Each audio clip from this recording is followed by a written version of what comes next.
All right, good. Obese Rhino. All right, thanks for the follow. All right, let's go ahead and dive into this now. So, network hierarchy tonight. Again, just to repeat what I already said since y'all didn't hear it, we're going to be diving into more of a design element tonight. We're moving on from CCNA. I know a lot of you have gotten your CCNAs at this point. You've started that path maybe of going down towards the CCNP, which is the ENCOR, what Cisco now calls ENCOR exam. So that'd be the Enterprise Networking Core exam. Really, the start of the CCNP journey is probably going to be focused on that ENCOR exam. So given that we like to spend a lot of time at the CLI and, configuring routers and such, and I love being in the lab as much as anybody, it's also important to step back and look at some design elements because, frankly, in our jobs, a lot of us, the temptation is just to get really, really good at the CLI and leave the design to other people. But I tell you what, if you can speak to network design, that's going to open up career opportunities at a minimum.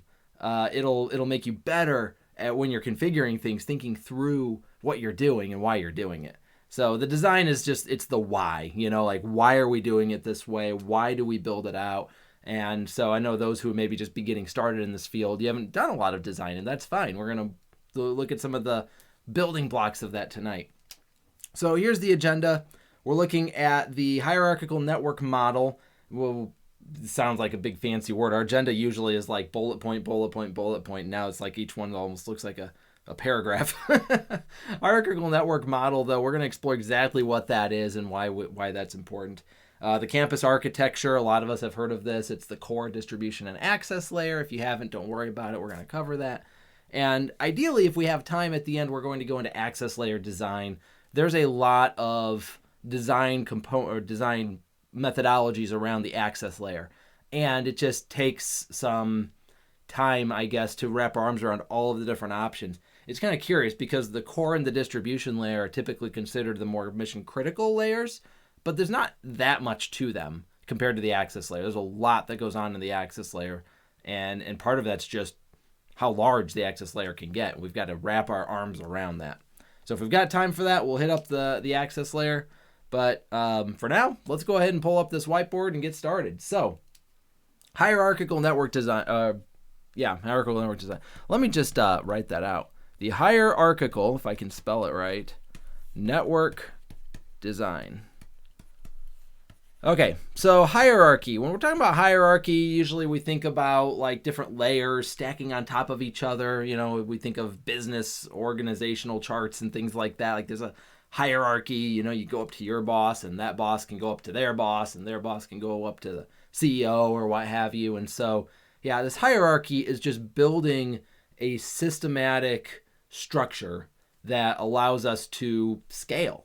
I mean, the goal of this design is scalability. If we can scale a network design from a teeny tiny environment, maybe think about a startup shop with 7 computers attached to each other via one network switch. If we can apply these principles to something of that nature, something that small, and yet then turn around and take it up to a Fortune 100 company with how large, those networks are going to be with maybe even tens of thousands of users, let alone, no longer 7, but tens of thousands of users. If we can take some network design principles and apply it across the board, then that's really going to help us out a lot. And that's what this hierarchical network design is intended to do. So what exactly is it? At the core, no pun intended, at the core of the hierarchical network design is truly the core. Hey, Tuxlobs, thanks for following. All right, so we've got the network core in the middle of this design. And what we're going to do is we're going to build our network around the core. And so the goal of this is to, again, remember, we're trying to think of scale here. We're trying to make a large network that it doesn't matter how large it gets. And so we're going to use this concept called building blocks. So when you think about building blocks, I've got kids. I know a lot of you out there have kids. And I mean, if nothing else, we were all kids at one time and stacking the blocks on top of each other. Still remember at my grandma's house, building I don't know, she had some kind of Disney thing from like probably 1950 or something. These cascading building blocks that got smaller as you built it up, and all the Disney characters on the side of it. And so when we take a building block architecture, what that's going to look like is as if we're building with blocks. We're just going to build these blocks next to each other. And the interesting thing about this block concept is I can swap out blocks and I can put new blocks in, and in theory, it's not going to affect the overall architecture. So maybe I have from the beginning let's just draw down here. Maybe I have a distribution layer here, and maybe I have an access layer. I got to remember where my face is, by the way. So there we go. I'll know not to draw underneath my face. yeah, Lego, Big Papa. I tell you what, literally an hour ago, I was watching Lego Masters with my family. We've gotten hooked on that show. So I don't know if anybody's seen that. It's like reality TV, except everybody's just building Lego structures and getting judged. And so I don't know how quality of entertainment that is, but it's pretty fun. All right. So yes, at a minimum, we always have Lego as our as our inspiration here. And so what if I wanted to hang more blocks off of this core? What if I wanted a data center block?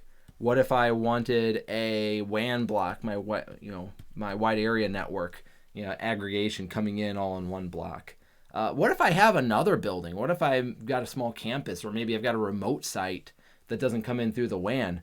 Maybe I've got a direct connection to another distribution block I can bring in here. And what we're going to find is as we connect in all of these building blocks to each other, for the most part, this is going to scale out relatively infinitely. Obviously there's limitations to every system, and hardware is hardware. At some point we run out of ports.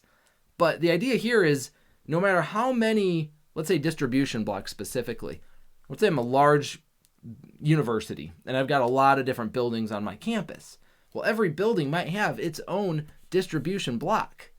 So the question is, in this design, how many buildings can I support? Can I support 5, 10, 15, 50 buildings? And ideally, the answer is yes to all of those, because I can continue to connect multiple and more distribution blocks in. I know in my drawing I'm eventually going to run out of space, but as long as I've got ports on that network core, this is going to scale out to however many distribution blocks I want. And the best part about this is no matter what, let me change colors here just to make this clear. If I'm talking between blocks, let's say I have a computer here, I have a computer all the way across the network down here. It looks like on my drawing it's all the way across the network, but no matter what, I connect in. So here's my first destination. Then I hop once up to the core. I hop twice over to the data center, I suppose, is where I drew this one. And there we go. So really, I went through 3 blocks, 2 hops, however you want to call that, but it's very deterministic as far as what my pathing looks like. It doesn't matter whether that host was up here off of this distribution block or down here off of this distribution block. Yeah, if it's off of that access block, which is where a lot of hosts are going to be, it's an extra hop, but we'll get into distribution access as sort of its own thing. But either way, right now, you can see no matter where in the network I'm communicating, it's just going to hit one block, then the core. The core will always be in the middle, and then some other block. And what we're trying to do is we're trying to get away from this, call it an organic way of building networks. Like let's take that startup company, for example. Let's just get another fresh layer here. Well, this company, let's say we've got 7 users, 2, 3, 4, 5, 6, 7, we said 7 users to start with. And they're all connected to one switch and everything is going good, except eventually we get to the point that we've got now, 50 users. Well, now we've got 50 users. We can't support 50 users on one switch. So what do? We hang another switch off of it, right? And so now we've got multiple users hanging off of that. And eventually we need a third switch. So we're going to hang our those users off of another switch. And now we need to bring, we had the internet coming in to a firewall, let's say. So this firewall is going to come into that. But, and we've got maybe a few servers connecting in here as we grow our network. But as this grows out, we say, okay, well, now I need another server, or another switch rather. And, we've got so many servers, it probably needs its own switch. So let's get a switch over here for its servers. And, well, now we need redundant connections, right? You start to see how quickly this can get out of hand. And what if we bring in another building? Now we're like, okay, we've occupied the suite down the hall, and we're going to bring this in, and the closest way to bring it in is via this switch. Well, wouldn't it be better if it was coming into the core switch? But yet this is sometimes how networks get built, is they get built organically. It's just sort of a, hey, we're going to make this work. The priority is making it work. The second distant goal is to make it pretty. And we just don't care about making it as pretty as much as we care about making it work. And I'm guilty of that. We're all probably guilty of that on some level. Like, you know what, let's just make this thing work, and we'll worry about cleaning it up later, and later never comes, and so we don't actually make it look clean. And so we think about a network the size of Cisco being built like this. It would not work. I don't know how much larger we could make this network before it starts having some major issues. And we've barely gotten into the maybe couple hundred user range.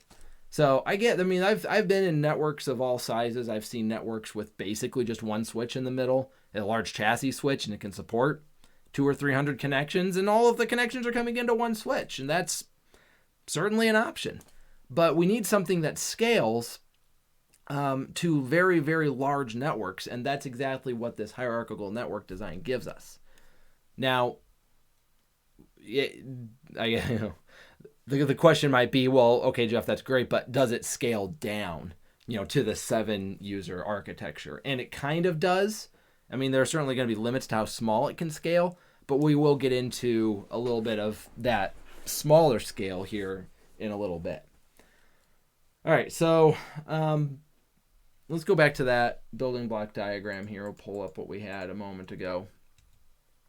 Maybe switch colors up a little bit. So this building block design relies on something we call the places in the network. Cisco has abbreviated that as PIN before, PIN. And really what we're doing is we're focusing on what these different building blocks could be. So we know about the core, and a lot of us have probably heard of this distribution and access, but maybe we're less familiar with some of the other building blocks. So most commonly, the building blocks that we're going to see, I've got a couple of them on here. My favorite is the data center, just because I love data center technology. So the data center would be where our data lives. That would be an appropriate name for the data center if it's holding our data. And then also the applications. So anything you're logging into to do your job, it usually lives in the data center. So if it's a web application, if it's a timekeeping application, if it's a payroll application, if it's just flat out, maybe it's like an ERP system, those kinds of things. Anything that we're logging into, again, we're doing our job. We track inventory in this application, and we for human resources, we track employee information in that. And so we've got in the modern business world, we've got dozens, if not dozens. Truly, we've got hundreds and thousands of applications, depending on where you end up going, what field of work you're in. And so the applications, if they don't live up in the cloud, which we're going to talk about next week, by the way, so come back next week to chat a little bit about cloud versus on-prem deployments. But if the apps don't live up in the cloud, they have to live somewhere. And usually they live on servers in our own data center. So data and apps, this is what the data center is all about. That would be one of those places. Another one here is the WAN. So the WAN is the wide area network. This would be all of our remote locations. So typically we need a router, ideally a pair of routers to be redundant, and those are going to terminate into WAN clouds and connect to all of our remote sites. So we think about retail, all these maybe malls or standalone stores that some of these large retail organizations have. Or you think of a bank. I've done a lot of support for a bank in my area that has, I think there are over 100 branches, and not to mention ATMs. And so a lot of those locations are tied in through the wide area network. I know in a lot of cases, if you're just trying to think, if you're a local financial firm or you're a local consulting business or something like that, you're not going to have to worry about a wide area network, but the right business is going to have to worry very much about their wide area network. I've been doing a lot of nuggets on software-defined WAN right now. So Cisco's new SD-WAN technology is huge and taking off. And so that is something that is on the ENCOR Blueprint. So if you don't know anything about Cisco SD-WAN, you're going to need to ramp up your knowledge of it if you're hoping to go get the CCNP route switch. Cisco wants us to know about that now. What's another one? So usually the internet block is another one. That one's not on our drawing. We could draw it down here, the internet. I know a lot of a lot of smaller, mid-size organizations don't take offense if this describes you're like, we're not small. It doesn't really matter how many people or how physically large, but from a network perspective, how large you are. You're going to bring your internet into a firewall, and that firewall is going to terminate into your core. And that's not really an internet block. Typically, when you have an internet block, you have a pair of redundant routers. You might have a bunch of services tied into there, like a web or email security appliance. You might have a next generation firewall. You could have a DMZ. Just depending on the scale and the complexity of your internet circuit connections, that would warrant considering it to be a separate internet block. So those are some of the most common internet networking blocks. So if there's any I left out, then be sure to chime into the comments so that we can, or into the chat. DMZ, so the demilitarized zone. Thank you, Big Papa. I should have clarified that. So for those who aren't familiar with it, yeah, you said it right before I said it, I think, but I should have clarified it. A demilitarized zone is effectively an area between your network and the internet. So classically, you'd think of, this is my network, I have a big old firewall, and there's the internet. And that's well and good, except what if I need a device to have dedicated internet access, but it's really part of my network? Well, in those cases, I wouldn't want to put it out on the internet because, then it doesn't have all of the protections of my firewall. But I wouldn't want it to be inside my network either, because if it gets compromised, because it has, people are accessing it via the internet, and maybe it does come under attack, well, I wouldn't want them to be able to launch attacks on my network from this exposed host.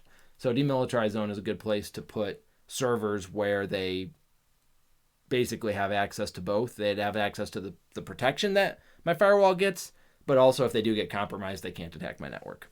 So, whew, that's a lot. So anyways, any other places in the network? I don't see anybody chiming in. I can't think of any right offhand. I have seen it said there's like a network services block. I don't know if you've ever heard of that one. This one is kind of a curious one where if you have a lot of network appliances, we think about some of the ones I listed, honestly, which are security minded, like the web security appliance, email security, next generation firewalls. You might have a network load balancer in some way. There could be a lot of different, wireless LAN controller would fall into that category, actually. Maybe a software-defined networking controller. So it's basically a place to put all of the stuff that controls the network and that interfaces with the network. But I will say, in my experience, very seldom, if ever, do large worldwide organizations, sure, but for the most part, you're going to deploy those services out into the other blocks where they are really needed. So again, web security appliance would go into the internet block, and a wireless LAN controller would go into a distribution block somewhere. And those are kind of how we typically dole out those network services. Big Papa, question. So Cisco CCNA was big on the 3-layer hierarchy. How do these blocks fit into that? Funny you should ask. That is exactly what we're going to talk about next. So with that, let's go ahead and get some of these drawings, this drawing cleared out. I still need to, hold up. I gotta draw an X that stays on my screen so I don't forget where it, so I don't forget and start drawing all over myself. Well, under myself, so you guys can't see. This is, oh, there we go. All right. So now I got that done. Let's go ahead and start drawing some of this. Cooking while learning, hard to be timely with the comments. Well, good. It's dinner time. Got to make that up. I gotta say, anybody who's tuning in, I know it's the world's a pretty crazy place right now, but we're looking at March 17th, which is otherwise known as St. Patrick's Day. So I applaud everybody who's giving up their St. Patrick's Day to be here to talk about network architecture. Very good. So again, options for going out are not the greatest right now, but at the same time, I'm just going to pretend like everybody would be here still, even if all of the bars were open. So, all right, so let's talk about this concept of campus architecture. So this campus architecture is, Big Papa, what you said in the comments there, or in the chat, I can only do one thing at once. Architecture, there we go, campus architecture. Campus architecture is this concept of access, distribution, and core. So let's talk about this in pretty good detail, and then we're going to bring this back to that concept of the hierarchical network design. All right, so the campus architecture is this idea of having a core layer, a distribution layer, and an access layer. And we need to discuss all three of these in more detail because, I've taken Cisco exams where like, which of these are the properties of the core whatever, And so like we need to know and understand exactly what each one of these core or each one of these layers do, because Cisco expects us to know this for exams if you're going for the ENCOR exam.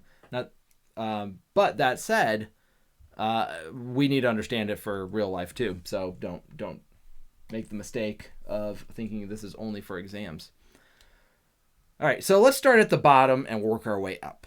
Okay, the access layer, this is where all of our devices are going to connect. So devices will connect into the access layer. This means we're all about connectivity at the access layer. What happens when a PC, let's say my PC, is connected into the switch or into a switch at the edge. So I'm connected into an access layer switch. What's that switch doing to my traffic? Well, one thing that comes to mind is QoS marking. This access layer is going to mark my packets with QoS tags.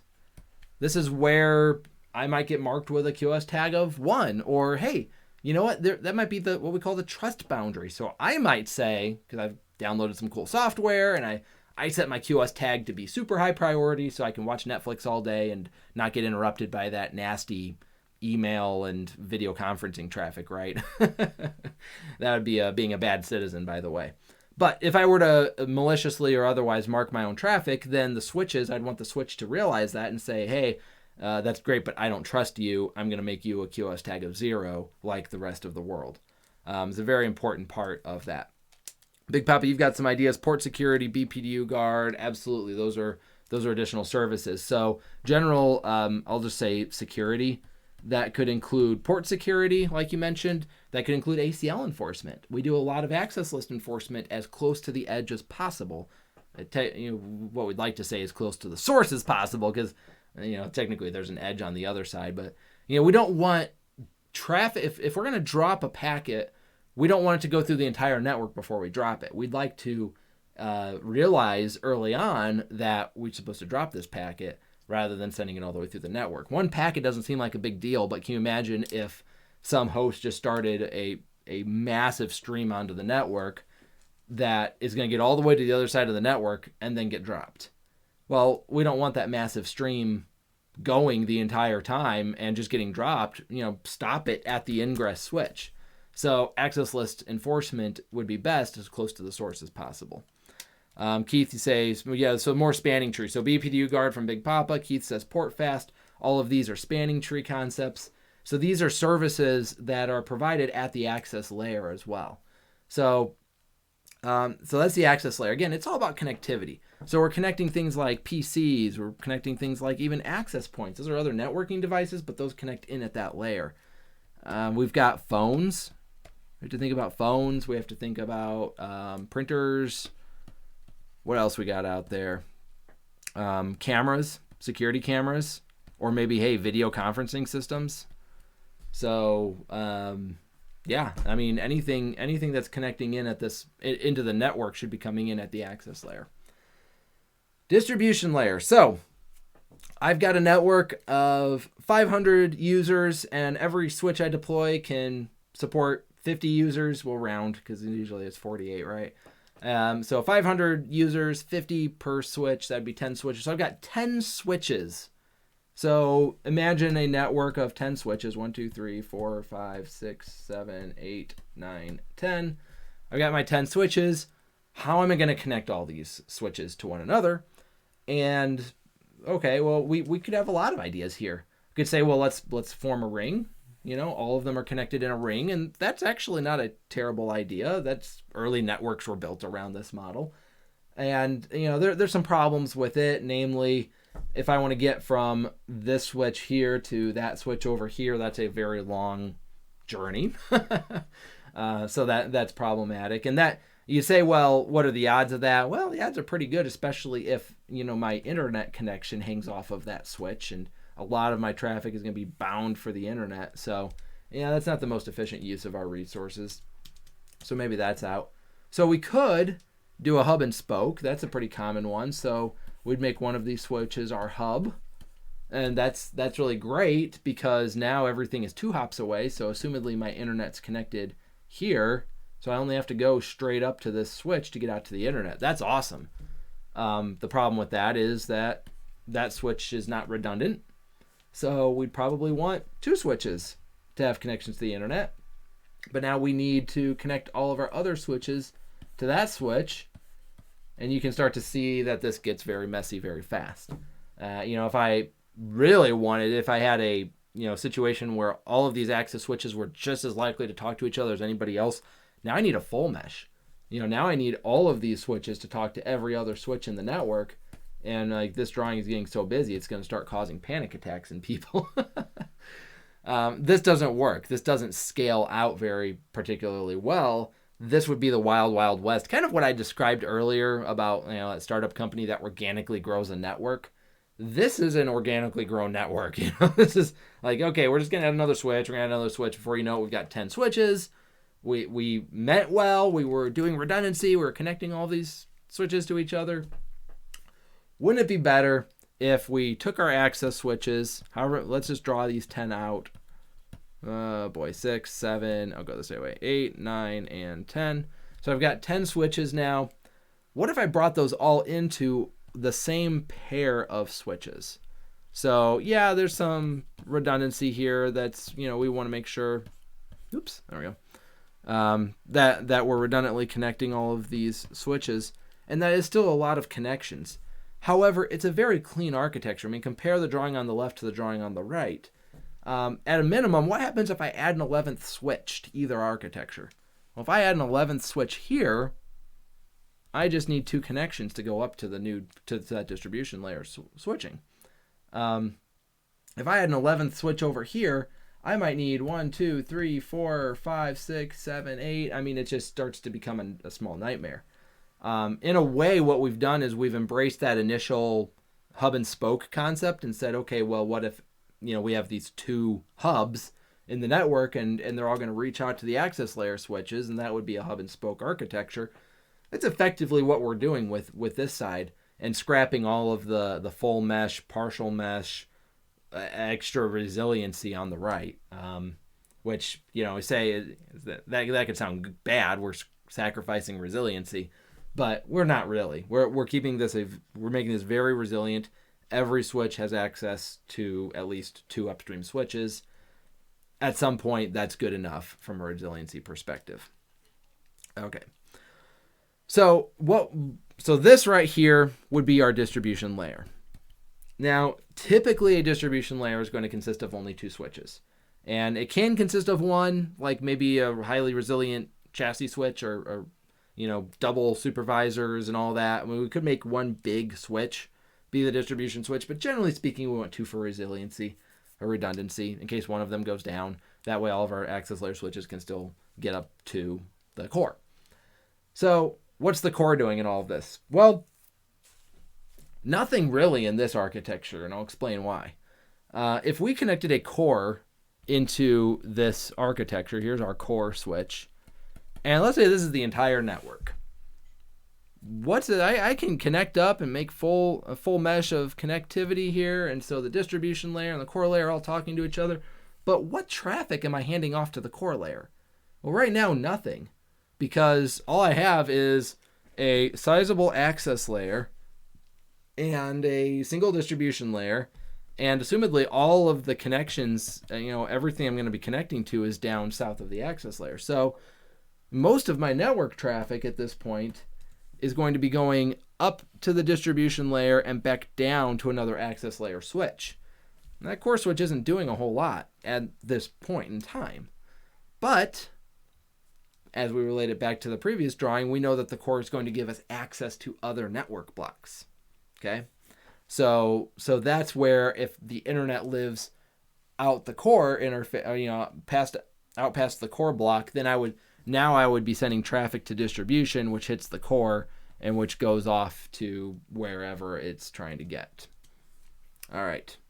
Yeah, the core switches can be expensive. I will say the network core can be one of the cheapest of the network elements. Let's put it this way, that you still only need 2 switches. So even if they're expensive switches, you're only buying 2 versus access layer. Like in our network, we need 11 of these now.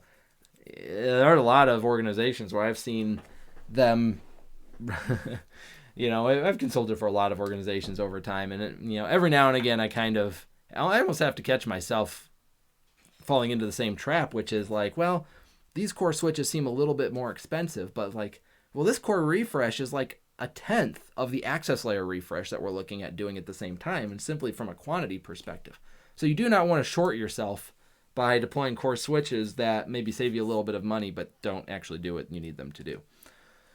All right, we'll get to collapsed core, Big Papa. That is a good point. The collapsed core is definitely a great option. So, 2 different ways I'm trying to decide where to go with this. I want to come back to the network building block real quick. All right, let's give us a new drawing here, new drawing space. Okay, so Big Papa, you asked a good question, which is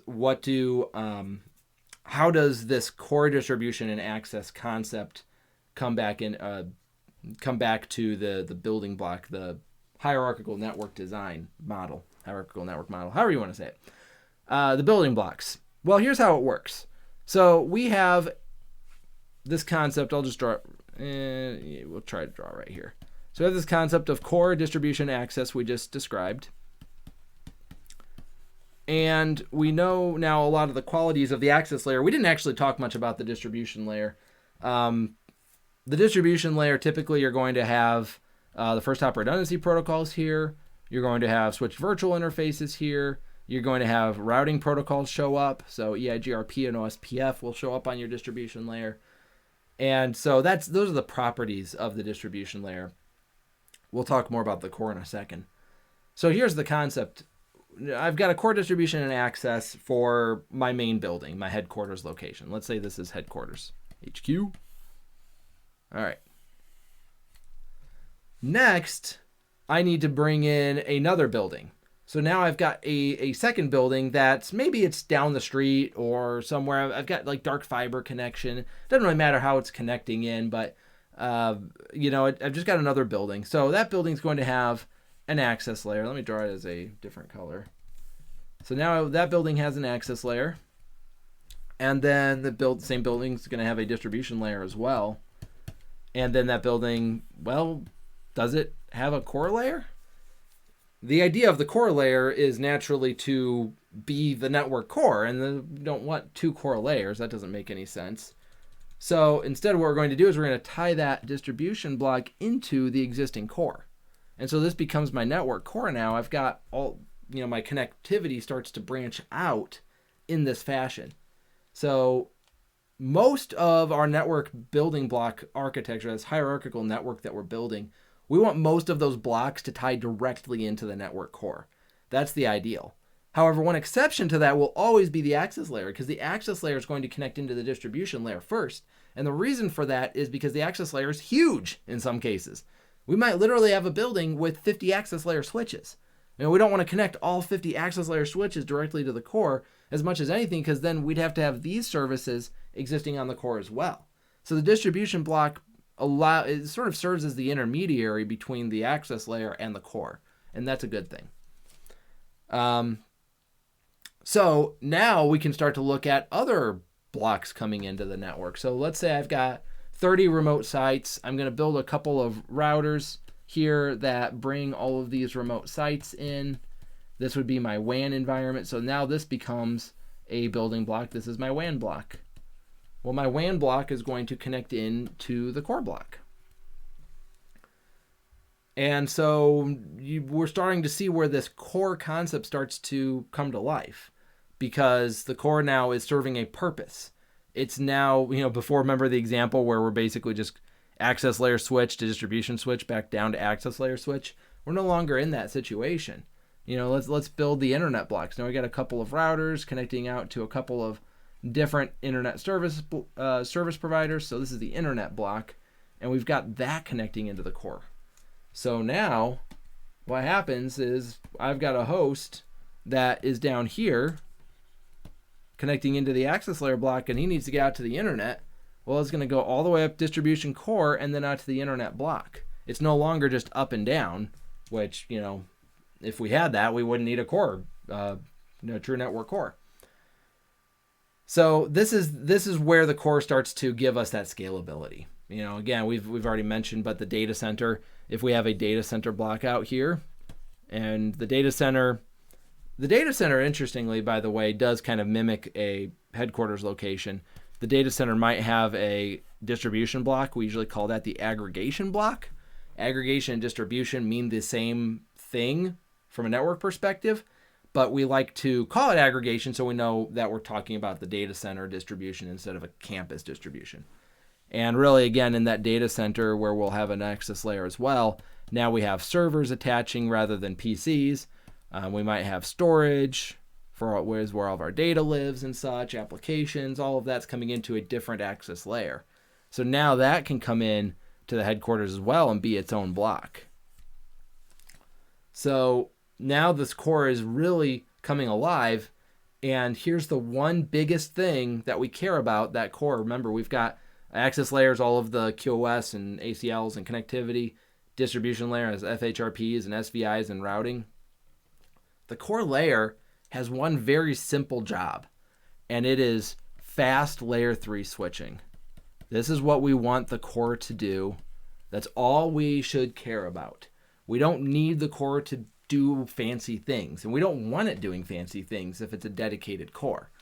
So in this case, in this drawing that we've created, the network core is only responsible for bringing traffic in from one block, figuring out where it goes as quickly as possible, and sending it out towards the appropriate block. That is the purpose of a network core. We don't want it to be doing first hop redundancy protocols for access layer devices. We don't want it to be doing security services, wireless LAN controllers. We don't want wireless LAN controllers attaching to the core. We want the core focused. Its configuration should be very light. And from that perspective, core switches, they do need to be layer 3, and they need to be good layer 3 switches. But compared to a large chassis distribution switch, sometimes the core switches can be cheaper.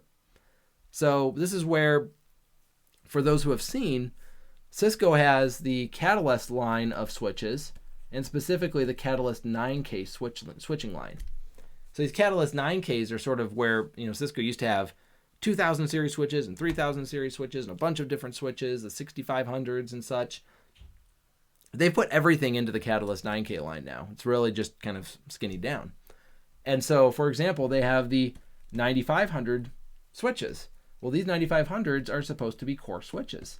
It's really what they're designed to be. They can be distribution switches as well, but we also have 9400 switches. These 9400s are designed to be distribution and access switches. And then you've got the 9300s, and these are designed to be access only. So Cisco designed switches around this hierarchical network architecture concept. Okay, so I got a few comments here. Let me review these. So Keith, good to see you, Keith. Thanks for joining us.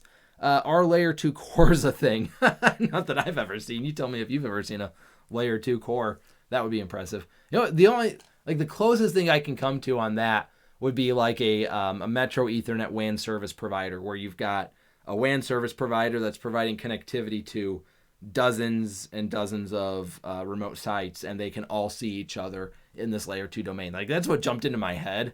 But that's that's a fun question, but I don't think so. But yeah, again, you tell me if you've got something on your mind there. Big Hop Papa. So really the core is the heart of the large enterprise network, which is why collapsed core is good for small, medium, but not larger ones. Yeah, you got it. And we'll talk about collapsed core here in a moment. Keith, with blocks peering at layer 3 with each other. With blocks peering at layer 3. Yes, thank you. I have not gone into layer 2 and layer 3 yet. I probably should have. In hindsight, I was planning on covering that later with the access layer concept. But yes, Keith is absolutely right. All of these are layer 3 connections. So, yeah. Let me just go ahead and point that out since you brought it up, Keith, and it's a good idea to bring up. Our layer 3 and our layer 2 concepts. Usually where we're going to build layer 2, let's draw a line right through. Whoops, I picked the wrong layer. Draw a line right through these distribution layers. Typically, we're going to have layer 3 connectivity above the line, and we're going to have layer 2 connectivity down below the line. Now, you can extend layer 3 to the access layer, and again, if we have time, we're going to cover that later. But I will say in practice, I never see that. I shouldn't say never. Never say never. I very seldom see layer 3 access layers. I'm sure somebody in our comments will chime in and say, our access is a layer 3. Somebody will prove me wrong. But for the most part, access layer is going to be a layer 2 connectivity conversation. Everything above that distribution and aggregation layer will be layer 3. So that includes really the core is all this. So when I said fast layer 3 switching, that's what I was referring to, is the fact that we're very quickly looking at our routing tables, which really are just our Ceph table lookups for Cisco Express forwarding. We're looking at the FIBs, adjacencies, for those who have been studying that. Long story short, though, we're bringing a packet in. We're trying to figure out where it goes as fast as possible and send it out the other side. Okay. Whew. All right. What is up next? So we've covered... Oh, yeah, collapsed core. Let's talk about that. Okay, so what if... Let's just start from scratch. That drawing is getting pretty busy. So let's say I've got we're talking about our startup again. We're building it the right way. We've got our access layer block here, and we've got our distribution layer block. And okay, so I want to bring my internet into my network. Well, it's not really a block at this point, but let's just say it is a block. Let's say it's, where am I going to draw it? Right here. Draw the internet block. So the reason I drew it there is because the question is this: do I need a core block? Remember early on, I had said there's no reason to have a core block if you don't have multiple blocks, right? I mean, the whole point of having a core is to forward traffic between the blocks. So now that I have a distribution block because the distribution and access are connected. So now that I have distribution block and an internet block, I need a core block, right? I connect my distribution to core and core to internet. Well, is the core actually doing anything? I mean, all it's doing is handing traffic back and forth between two blocks. So really, we could say no core block and just connect that internet block in. Now, even better, more realistically, let's say I have two different buildings. And maybe it's even parts of a building. I mean, these distribution blocks could be a physical limitation. Maybe my building has an old part and a new part, and the best way to get all the access switches in the old part is to their own dedicated distribution switches. So, and now I've got two different distribution blocks. Do I need a core block? Well, again, we're growing organically. Let's just connect our two distribution blocks at layer 3 and call it good. Hey, Zordoc, thanks for the follow. So now I've got two distribution blocks connected at layer 3. Not a problem. This is going fine. But, business is good and we expand, and now I get a third building, or maybe more realistically, let's say I've got a co-location facility. So I've got a data center, a fledgling data center that I'm building up, and I'm putting some devices out there. And so now I've got this data center out here. I've got another block. So do I need to have a core layer? It's becoming more useful to have a core layer, but I could just connect all of these really at this point and just throw the layer 3 in the middle here and say that this is all layer 3. So now I've got this three-way communications happening among these 3 different blocks, and that's fine. This is good. This is working just fine. So this is, we call this collapsed core in a sense because there is no core. We're collapsing the core into the distribution layer. One of the biggest questions might be this: where does the internet live in all of this? So let's just say that the internet lives out this original distribution block. Well, that distribution block, you could argue, is a little more important than the other distribution blocks. It's got the internet living out of it. It's got maybe our CEO lives there, what have you, whatever the situation is. We're going to call this a collapsed distribution and core block now, because it's serving not only the purposes of the function of the distribution. Remember, we talked about that, the first hyperredundancy protocols and the switch virtual interfaces and the routing protocols and such. All of that's running there, but it also has to fast switch between the data center and the internet or what have you, or this other building in the internet. It's got to be responsible for that. So at what point does this get large enough that it justifies a true network core? It's a little bit subjective. I mean, I hate to say it that way, but it kind of is. At what point is it justifiable? I mean, is a core going to help us? Like, what happens if we deploy a core, but that core lives here at this physical building, and now that building is cut off? Did the core do us any good? From a resiliency perspective, no, not really. But what if this block right here, again, the same block I keep pointing at, now these are 2 switches that are overloaded and they're high CPU, and I need to invest more money into building these switches to be bigger. Well, okay, I've got 3 blocks at this point. I might as well go ahead and expand to a true core switch. I mean, that's a conversation we're going to have. So, Big Papa, no set line, but better to introduce a core layer earlier than later. Even that, I would argue, is a subjective statement, because you can last for a long time without a true core layer, and you may never actually need one.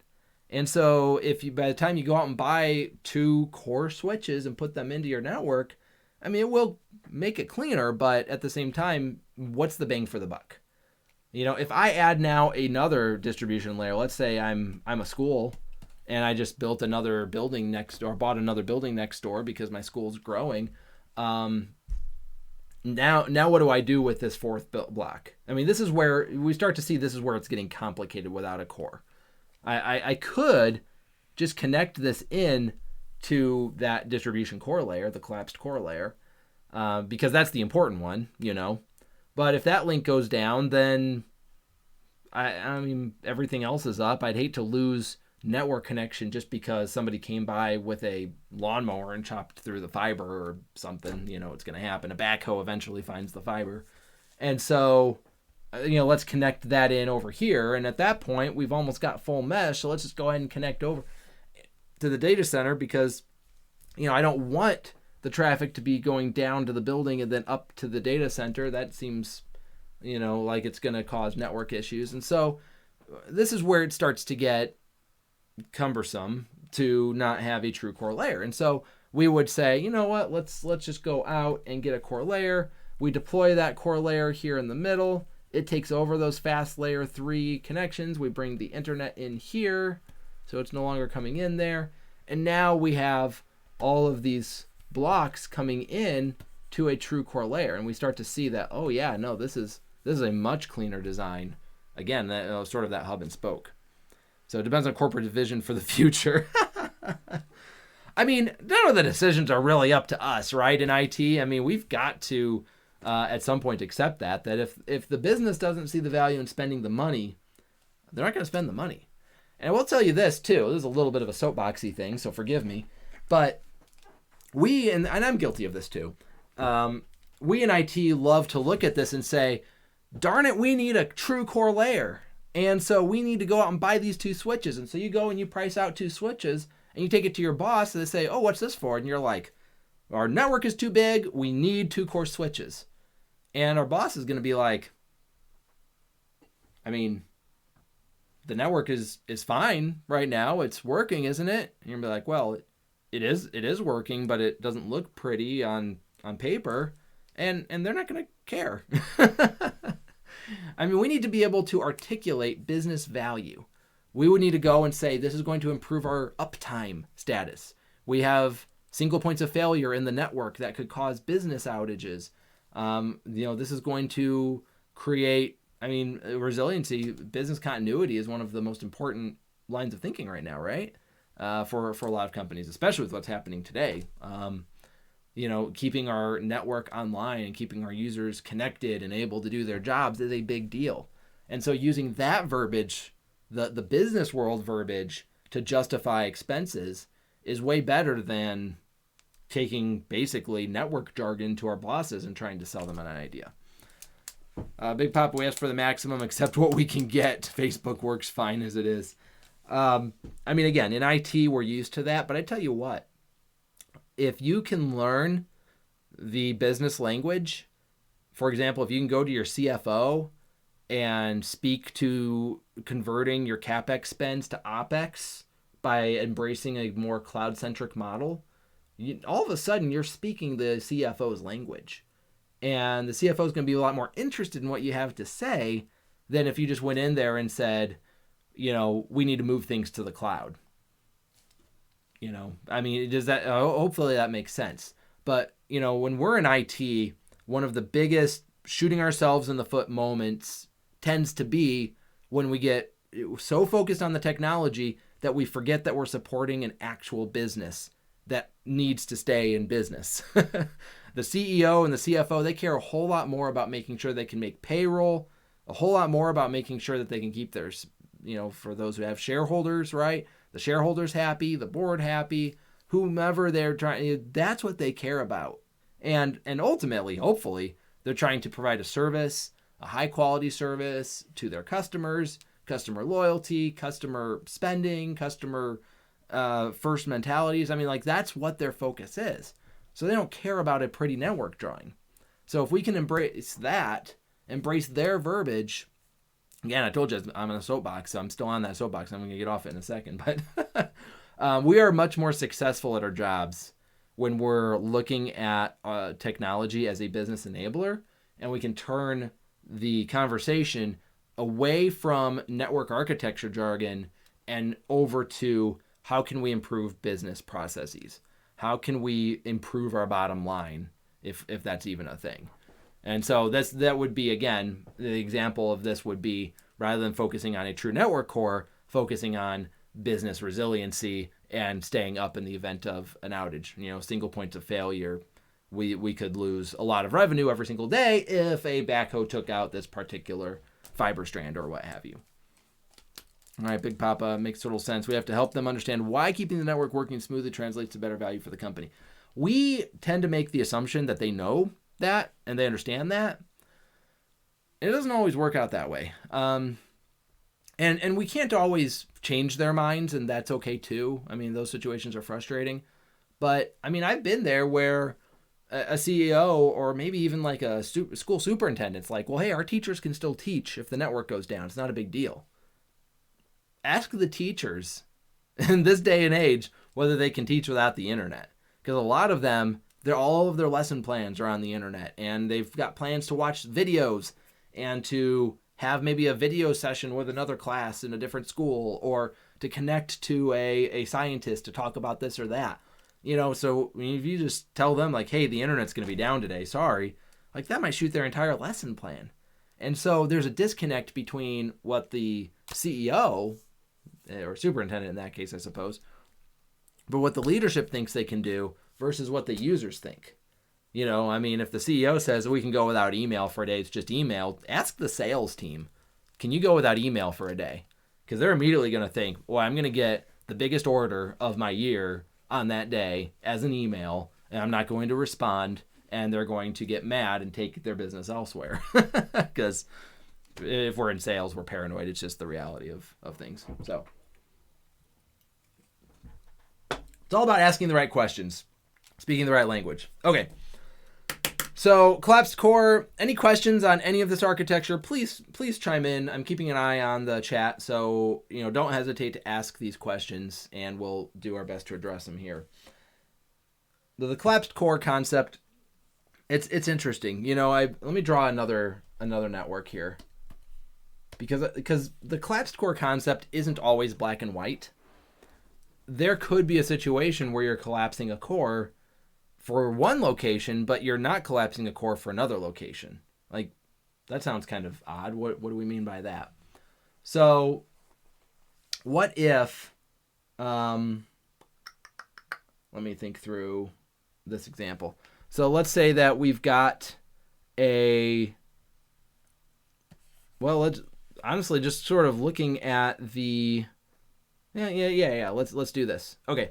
So let's say, first of all, let's say I have this distribution layer and I have this access layer and I'm doing everything like I'm supposed to, but then I've got these two big chassis switches and my boss comes to me and is like, hey, we're going to put 50 users over here. Like, cool, I'll get some access switches ordered. And he's like, didn't we just put a bunch of ports in those distribution switches? Let's just connect them in there. And again, you're going to be like, well, that's not where they go. That's the distribution layer. And he's going to ask why, and you're not going to, maybe we can't articulate it. And so what ends up happening is this becomes a collapsed distribution and access layer.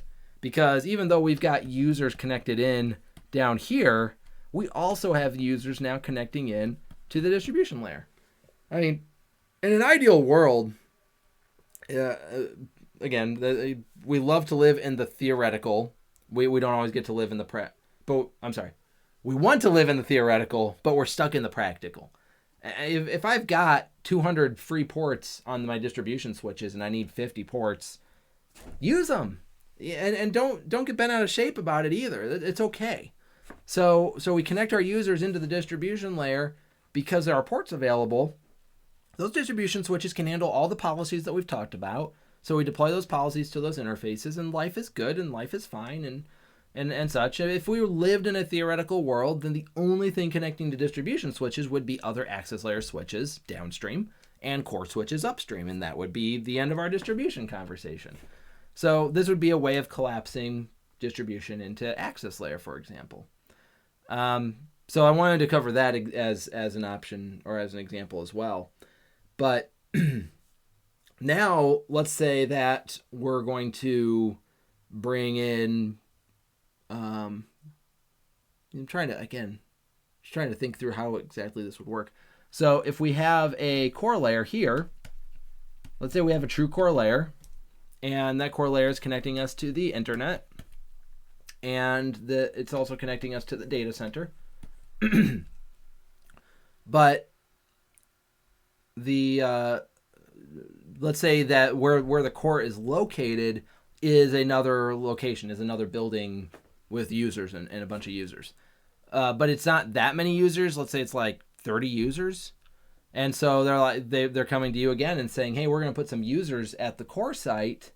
We'd like them to connect into that core switch, and you're going to blow a gasket. But in the end, we're going to end up attaching users to this directly. And now it's a collapsed core and access switch. So really a collapsed core distribution and access switch all in one. Do we see how this is gray? How it's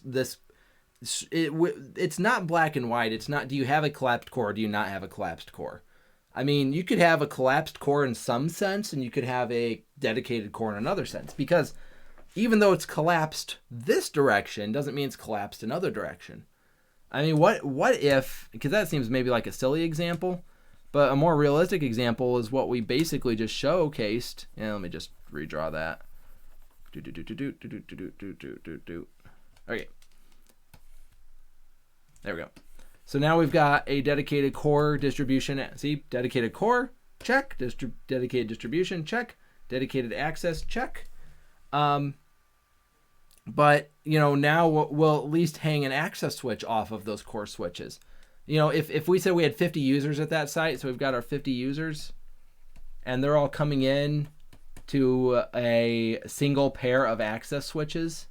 So we've got 2 access switches up here. Does it make sense to deploy dedicated distribution switches for that infrastructure? No, of course not. Why would we? A distribution block is intended to bring many access layer switches together. How many? Subject of conversation.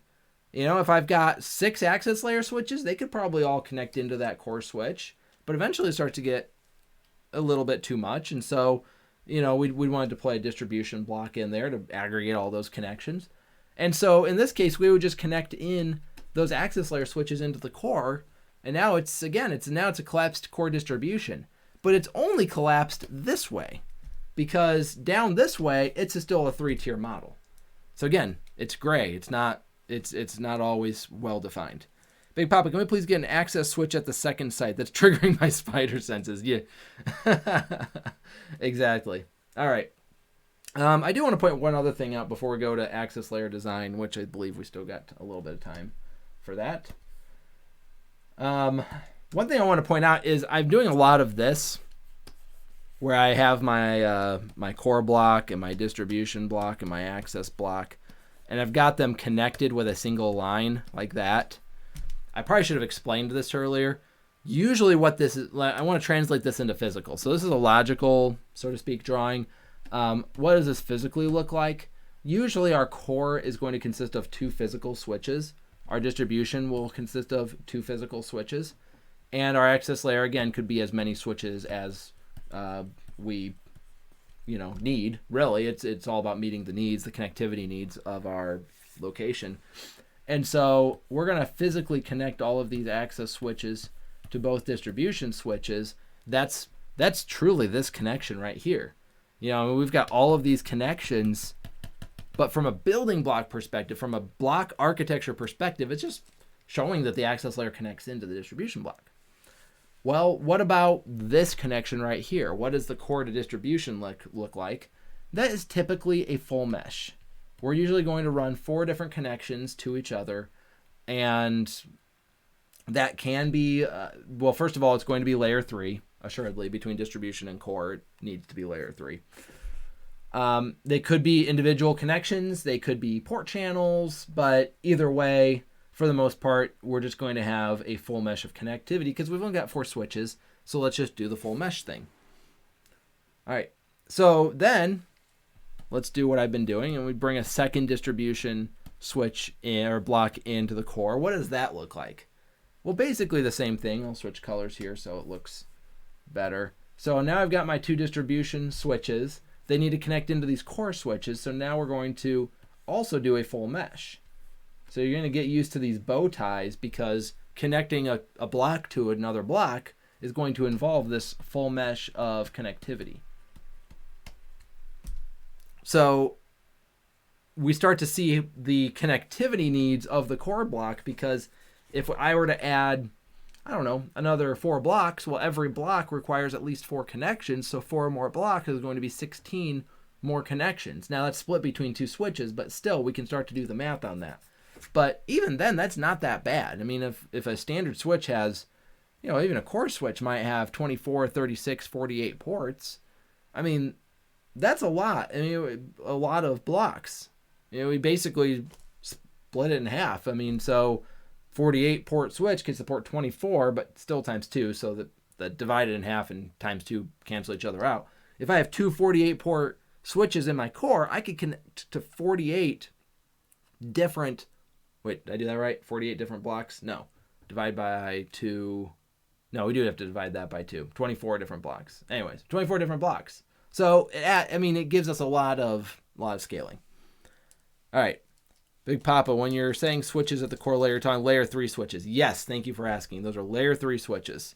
By the way, I just discovered the router emote. Yeah, get those emotes going, right?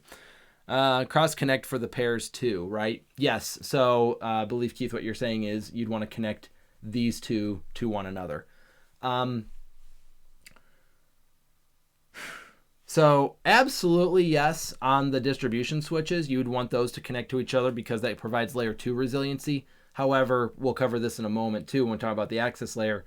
Usually that connection is going to be a layer 2 connection, not a layer 3 connection. So one of the questions is, should we connect our cores to each other? And generally speaking, I do see cores connected to each other, but I will also say there's not a lot of reason for it as long as you have, big caveat on that, and here it is, you don't need a connection to the other core as long as it's a symmetric environment. Okay? If core switch A has a connection to everything and core switch B has a connection to everything, then for the most part you don't need that, but at the same time it can provide a scenario where like, well, maybe core A's connection to site 100 went down and core A just received something. Well, you don't want to have to send that somewhere else. So, that all said, I'm just going to back out of my original statement and say you should always connect your core switches together. So I think I got a little too theoretical on that. I will say this, though, and part of the reason my brain went down that path is when it comes to data centers and leaf spine architectures, you never connect the spines to each other. We're not going to cover that tonight, unfortunately, because we just don't have the time for it. But when it does come to data center leaf spine architecture, never connect the spines. All right. But yes, thank you for pointing that out. That was missing in my drawings. So speaking of which, let's go ahead and dive into the access layer, and we'll start to see those connections where they belong as well. So when we have access layers, what we're typically talking about is we've got these access layer switches. And again, we can have a lot of access layer switches. Let's just draw 4 here for now. So we've got access layer switches, and then we've got a pair of distribution switches. Now these distribution switches are going to have connections to each access layer switch. So to be clear, these are no longer network blocks. I've been dealing with a lot of network blocks tonight. These are actual switches at this point. I want to make sure that we stay clear on that. Okay. So this sounds good. We're going to connect down to every access layer switch. We're going to start off, by the way, I'm going to check my notes here, make sure. Yeah, okay. So we want to start off by talking about this layer 2 versus layer 3 concept, and then we're going to talk about physical stuff. So we'll get into this in a moment. For now, assume that we don't have to worry about connecting to other access layer switches hanging off of here. We'll cover that in a moment. Okay. So here's the question. Are we going to extend layer 2 to the access switch, or are we going to extend layer 3? What I mean by that is, are we going to have IP addresses here and here and run a routing protocol back and forth like EIGRP or OSPF? Are we going to do full layer 3 between access layer and distribution layer? Or should we do layer 2? So this would be the layer 3 version on the right. The layer 2 version would be what? Well, we have spanning tree at play. We're going to have to block a link. So we'll have spanning tree blocked ports in the network. And we're going to have VLAN extensions. So we're going to be able to have VLANs going between switches because the VLAN itself can go up to the distribution and back down to the other side, which is important for VLANs. Okay. So, yeah, we wouldn't want to do both of these at the same time. These are simply the two options. Okay. So, layer 2 or layer 3? What are we going to do? Well, there are pros and cons to both. Okay. The pro to layer 3 is the best thing about layer 3 is we no longer need to worry about spanning tree. I tell you what, spanning tree is a big pain. One of the biggest troubles, so to speak, the most trouble I ever got in a job wasn't even my fault. And it took a long time to explain that. But when I connected an access layer switch to a distribution layer switch, and spanning tree failed and took down an entire building. Basically, all the users lost internet connection, and it was for like a minute and a half. It went down, it came back up, nobody died, everything was fine.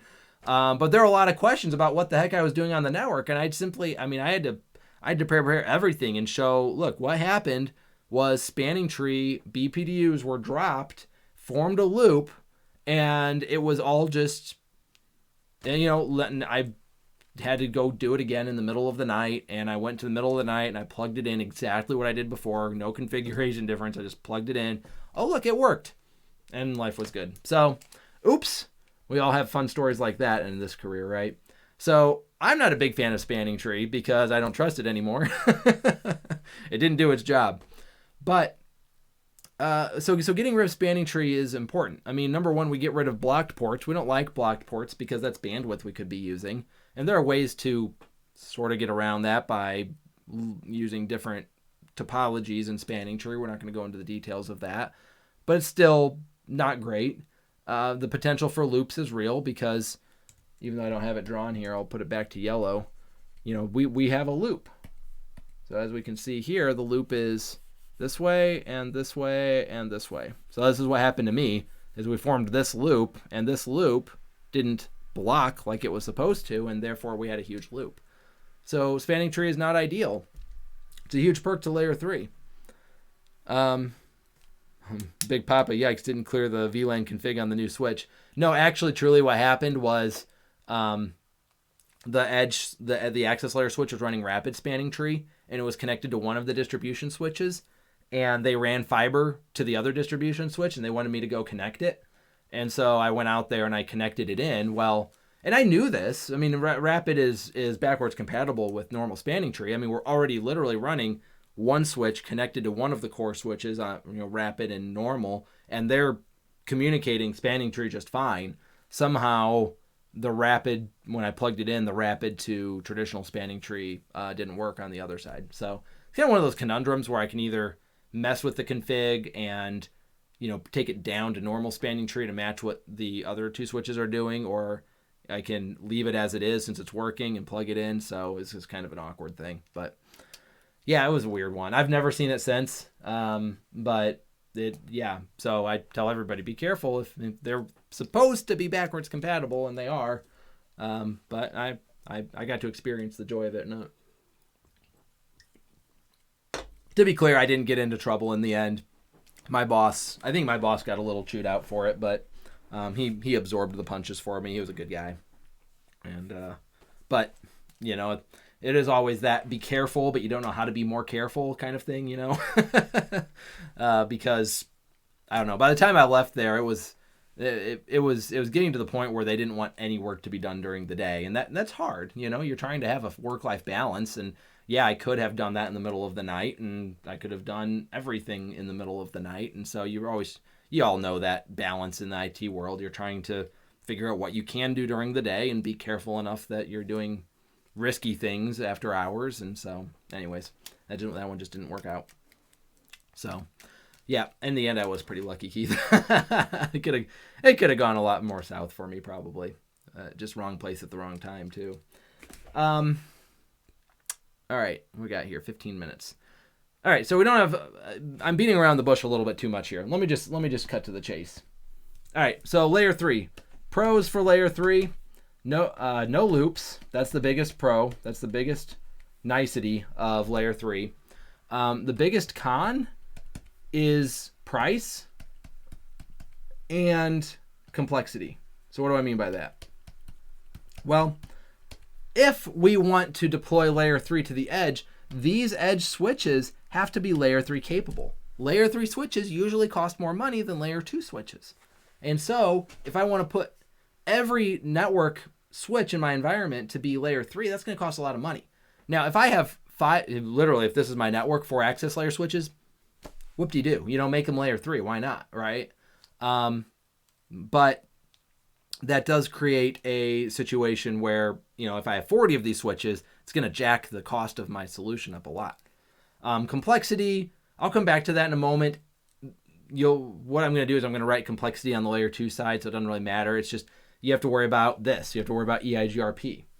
The other big con, I don't know, maybe I shouldn't call it con. Maybe I should call it the downside. The other big downside to this is VLAN isolation. And this is what, from a technical perspective, gets a lot of people. I think price is the biggest reason why people don't do it as much, because it does get expensive. But VLAN isolation is, at least to me, the biggest reason to not do it personally. This concept right here, being able to put a VLAN onto 2 different switches, there's a lot of applications that require it. Maybe you've got RFID readers and they need to be able to talk to each other, or you've got, I don't know. I mean, printers, some old printers only work if they're on the same layer 2 domain. And so, are we willing to say absolutely, for the rest of, from here until we refresh the network again, we will never need to span a VLAN between the two switches. Because as long as there's a layer 3 boundary between the two devices, you cannot stretch a VLAN. Now, VLAN, keep in mind, is a one-to-one with a subnet. So that means that I'm going to have something like 192.168. Well, maybe we'll use the 10 range, right? So like, let's say 10.1.1.x on this switch, and this switch is going to be 10.2.2.x. And we don't need to worry about running out of IP addresses because we've got a very large range of them in the private space, and for the most part, we'll be fine. But at the same time, like, do we really want to manage all those subnets? I mean, this comes back to layer 3 complexity. Managing a lot of subnets, managing larger routing tables. And so there are some downsides to layer 3. But I tell you what, it's a clean network. No loops is a good day. It runs clean, it runs efficiently. It's a well-tuned network when it's all layer 3. I don't know that I can say that enough. I mean, it's a very nice network. Oh, wow, okay, we got some. Oh, okay, no, never mind. Layer 3 at the access, I see. Yeah, if we have layer 3 at the access layer, then we can't do that. All right, so that's the layer 3 side. What about the layer 2 side? Well, the layer 2 side, largely you reverse these for the most part. The downside, let me find like this. Okay, so layer 2 down here. So the pros of layer 2, primarily that VLAN. Whoops. We can use, let me just call it stretched VLANs. So stretched VLANs is a huge benefit. And price. I mean, it's cheaper. But the downsides, loops, that's a huge downside. And again, I'm going to write complexity here again, even though I can't quite fit it. Sorry. But the complexity is simply different. It's spanning tree complexity. And there are some people who are going to be way more comfortable with spanning tree and layer 2 configurations. There are going to be some who are really more comfortable with the EIGRP because it's clean and it works. So you got to pick your poison. No matter what, there's going to be complexity. What it's going to come down to is, can you live, again, from here until network refresh? It's almost like you're getting married, right? For forever, sickness and health and all of that. You're going to stick with this and say that you will never need to stretch a VLAN between two switches. And that's a scary commitment to make. And then as long as you can afford it, though, if that's not a problem and you can afford layer 3, you should deploy layer 3. But I've never been in a situation where I've full-on recommended layer 3. There just always seems to be a hang-up with one of those two situations. Keith, thanks for chiming in with that. I've never seen it in production, layer 3 at the access layer. I have definitely interacted with people who have layer 3 to their access layer. I don't know if I've ever personally worked on any of their networks. So they definitely exist. That is definitely a thing, but not something that is usually where you're going to land. Okay. Here's the crazy thing in all this, and I don't have enough time to go into a whole lot of detail on this. However, the crazy thing about everything we've just talked about is it's all going to be moot in 5 years. This whole conversation is already teetering on the brink of obsolescence, because we are looking at software-defined networking and Cisco software-defined access, or SDA. It gets rid of all of it. It basically says, all right, we're going to take all the benefits of layer 3 and we're going to take all the benefits of layer 2 and we're going to bring them together. So you don't have to worry about spanning tree anymore. You don't have to worry about loops. Yes, you can stretch your subnets. I mean, it's crazy, right? I mean, this is the software-defined world. Is you take an underlay network, a physical network, and you draw your own network on top of it. And you just be like, you know what? I want those two computers to be on the same subnet. Yeah, there's layer 3. Remember I mentioned this up here. As long as you have a layer 3 boundary, you can't cross that and get to the other side on the same VLAN. Well, with Cisco SDA and SDN in general, you absolutely can. So get ready, because SDA is going to completely turn this conversation on its head. The downside to SDA is going to come back to that price point, because unfortunately it's just more expensive to do things that way, but it is how we're all going to do it one day. Big Papa, underlay is still underlay, right? I'm not exactly sure what you mean by that, but you mean like, does the underlay still behave in this way? Yes, but the underlay is always layer 3. So we basically sacrifice spanning tree doesn't exist in SDA. It just doesn't. It's just layer 3 to every single access layer switch, and we build these VXLAN tunnels and use a control plane protocol called Lisp to orchestrate all of this. It's crazy, and it's cool, and it's fun, and we don't have time to talk about it tonight. But it will, the underlay is 100% layer 3. So again, we're throwing some terms out there that we're not taking time to explain, but the underlay is going to be your physical network, so all your switches and routers and such are part of the underlay.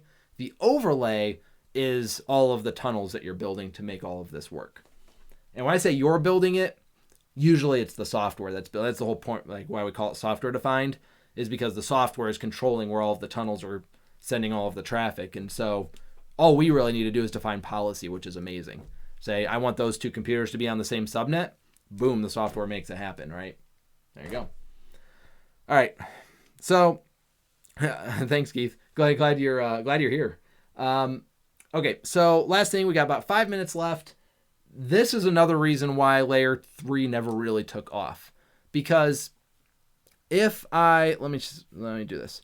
I don't really have time to go into the level of detail I wanted to, but I'll just kind of throw this out here real quick.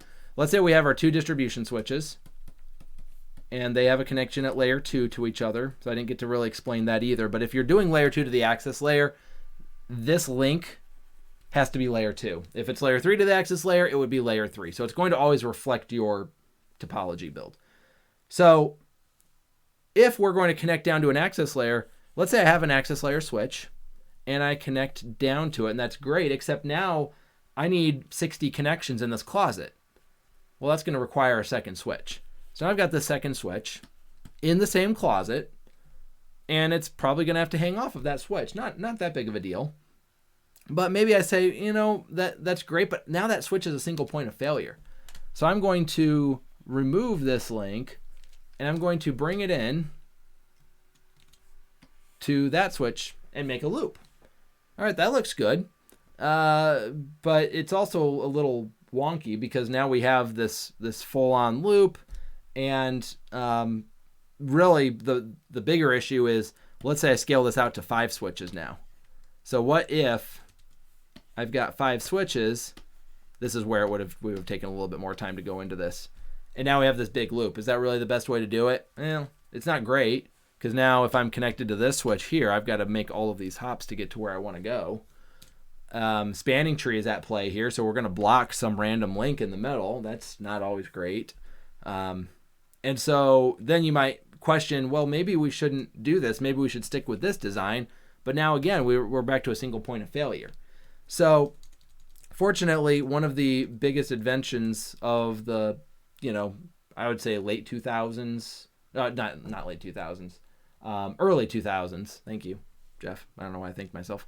Early 2000s was the concept of this stackable switching and the concept of chassis switches. And chassis switches have been around a lot longer than that, but the stackable switches came out in the early 2000s. So the idea is simply that we expand our ports on the access switch, and it logically stays one single switch.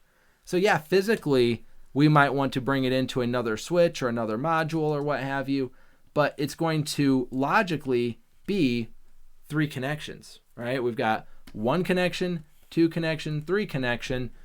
We don't need to worry anymore about any of the wonkiness that we had of the big loop, what we'd call it maybe a square architecture versus a triangle, right? So now we're back to triangle, so that's good. But now Cisco also has technology called VSS. And so we could deploy a stack into the distribution layer. That would work. Or, Stackwise is the technology used on the back end. Or we could use Virtual Switching System, or VSS, to also effectively stack those together.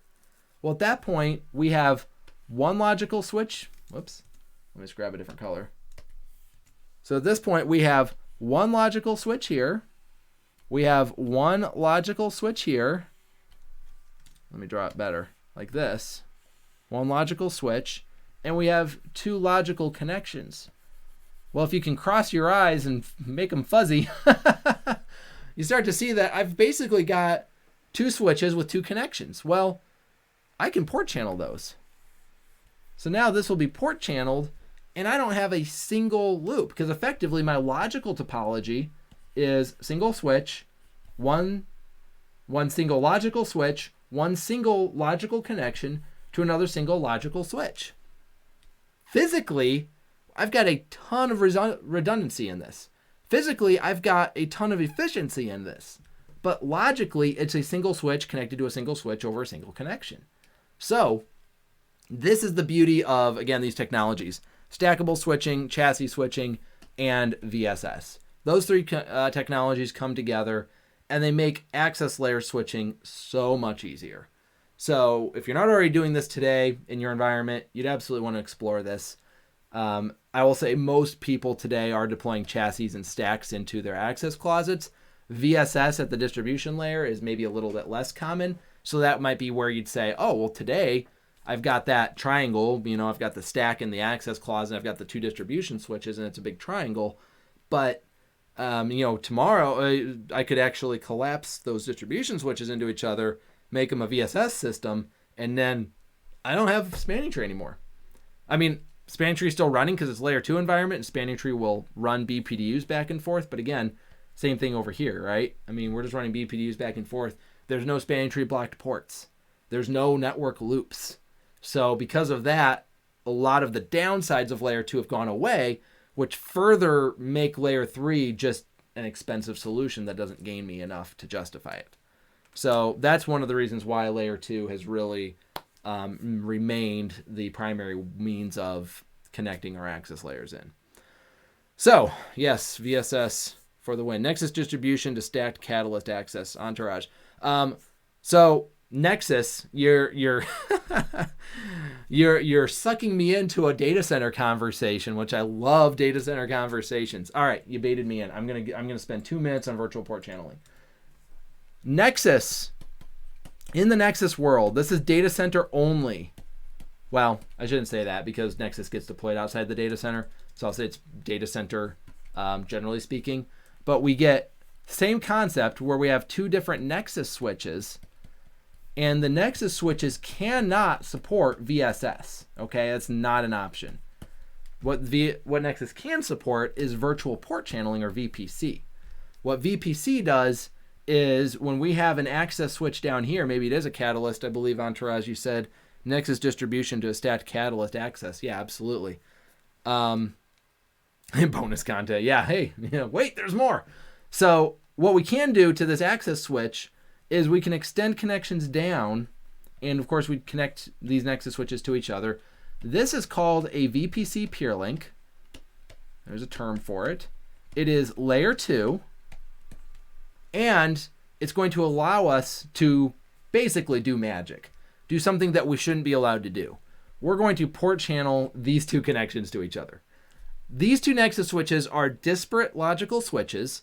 They are individually configured, individually managed, and yet they can extend a port channel, a virtual port channel, or VPC, down to this access layer switch. So even in this environment, we're able to extend loop-free, spanning tree-free topologies down to other devices. We can extend that to virtual hosts, servers in our environment. We can also do virtual port channels. So virtual port channeling is something that we can send to a lot of different types of applications. We just, again, the magic is all on the Nexus side. This access switch, as far as this access switch is concerned, there's only one switch upstream. Same with the host. There's a single switch upstream. Because as far as it's concerned, it's just going to run LACP or whatever Ether channel program or protocol I want to run, probably LACP, but still. I'm just running LACP, and I'm getting the information, and those Nexus switches are disguising themselves as a single switch in the sky.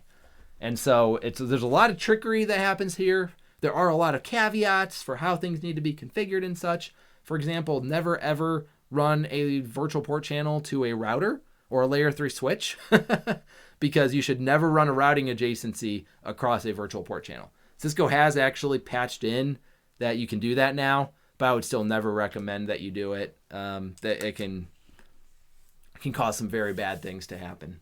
So, but that was the 2-minute version of virtual port channels. So there we go. Nexus switches are fun.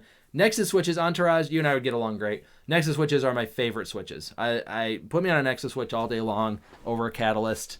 I love them to death. They are so much fun. Once you get used to Nexus CLI, you don't want to go back to iOS. iOS is just not as good. You get used to your non-hierarchical commands and doing show runs from interfaces and using pushes and pops and things like that. And it's just like, oh my goodness, Nexus is so much better. And even at this point, NXOS is 10 years old, so it's getting dated. How about that? Hey, everyone, thank you very much. It was a great conversation around network architecture. Really appreciate all the dialogue that was happening in the chat. I love it when it's interactive, and always feel free to come and bring your questions. So we will be back at the same time on the same day next week, next Tuesday. Forgive me, I put the wrong date on my channel, and then that got advertised out to the rest of the world. Hey, Entourage, thanks for the follow. So if you've seen an agenda out there that says we're meeting on Wednesday next week, that's wrong. We're sticking with Tuesday, same place. And again, we're going to be talking about on-prem versus on-prem versus cloud deployments. That would be a data center level conversation as well. But at the same time, it is part of the ENCOR Blueprint. Literally on the blueprint, it says be able to differentiate between on-premise and cloud deployments. And so if you are going for your route switch CCNP, this is right up the alley. If you're also into data center, it'll be a conversation that you enjoy. So thank you very much, everybody. I hope you have a great night, and we'll see you next week. Bye-bye.